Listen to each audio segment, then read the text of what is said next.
Hola, bienvenidos a Mal de Ojo. Hablaremos sobre un proyecto de ley que se ha presentado en el Congreso y para eso trazaremos un horizonte histórico, porque desde fines de la década del 20 y comienzos de la década del 30, los estados nacionales empiezan a promover sus cinematografías locales. Lo hacen cuando se dan cuenta de la presencia dominante de Hollywood, que ya se convierte en hegemónica desde los años finales de la Primera Guerra Mundial. Con el paso de los años, el cine se afirma como un espectáculo popular, como una forma de expresión artística y como una industria cultural.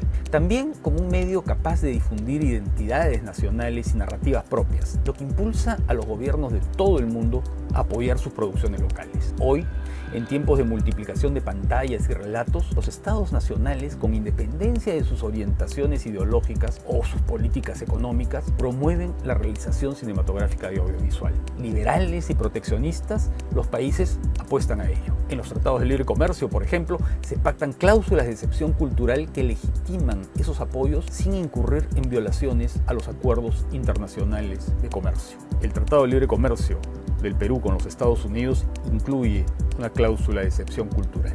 En el mundo se entregan beneficios fiscales tanto a las producciones de Hollywood, como a las de las industrias de Corea del Sur, de Francia, España y de la mayoría de países europeos. Lo mismo ocurre en Canadá, en Australia, en Argentina, en Chile, en Colombia, en países del África. En cualquier lugar donde exista una actividad cinematográfica o audiovisual, encontraremos alguna forma de apoyo estatal. ¿Qué pretenden esos apoyos y esas leyes? En primer lugar, promover la producción local. Luego, fomentar la diversidad de las películas y darles visibilidad para que puedan enfrentar los embates del poderoso cine que copa los turnos de exhibición en las salas de todo el mundo.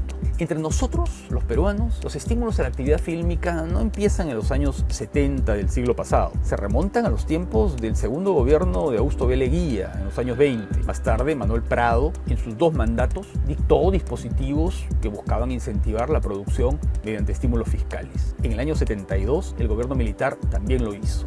Alberto Fujimori promulgó una ley de cine en 1994 y a inicios de esta década se promulgó un nuevo texto legal que es el que rige hasta hoy. En el cine peruano de hoy existen formas de producción y representación múltiples. A diferencia de lo que ocurría en el pasado, cuando la producción se concentraba en Lima, hoy encontramos comedias románticas, historias de terror, melodramas, documentales y hasta películas de artes marciales realizadas en Ayacucho, en Cajamarca, en Puno, en Loreto, en muchas regiones del país. Y es un cine que se expresa en algunas de las lenguas que hablamos los peruanos. En el proyecto de nueva ley de cine que se ha presentado en el Congreso, se considera como una suerte de indeseable discriminación positiva la asignación de recursos especiales a la promoción del cine realizado en regiones y en lenguas originarias. Eso es un grave error.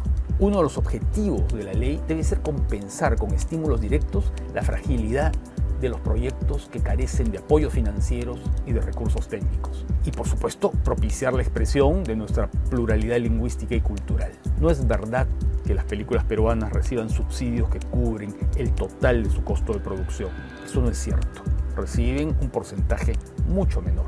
Un congresista ha dicho muy suelto de huesos que las películas peruanas nunca han recibido un premio. ¿Qué se puede decir sobre eso? ¿Acaso recordar el Oso de Oro del Festival de Berlín, que ganó La Teta Asustada, que luego fue nominada al Oscar, o el premio que recibieron los hermanos Vega por Octubre en Premio al Jurado en el Festival de Cannes en la sección Una Cierta Mirada, o los premios que recibió Caídos del Cielo en el Festival de Montreal y el Goya, que otorga la industria del cine español, o los premios que recibió Días de Santiago de Josué Méndez? En fin, son muchísimas películas que han ganado premios o participado en festivales a lo largo de los años. Es terrible comprobar la desinformación, la desvergüenza o la mala fe con la que se expresan algunos congresistas. Bienvenida a las inversiones privadas y los rodajes extranjeros, pero sin desmedro de la creatividad y la diversidad cultural de nuestras películas. Y sin incurrir en el error de otorgar estímulos directos a equipos extranjeros de producción. Se les puede devolver porcentajes de los impuestos pagados por los servicios abonados durante sus estadías en el Perú y liberar de tributos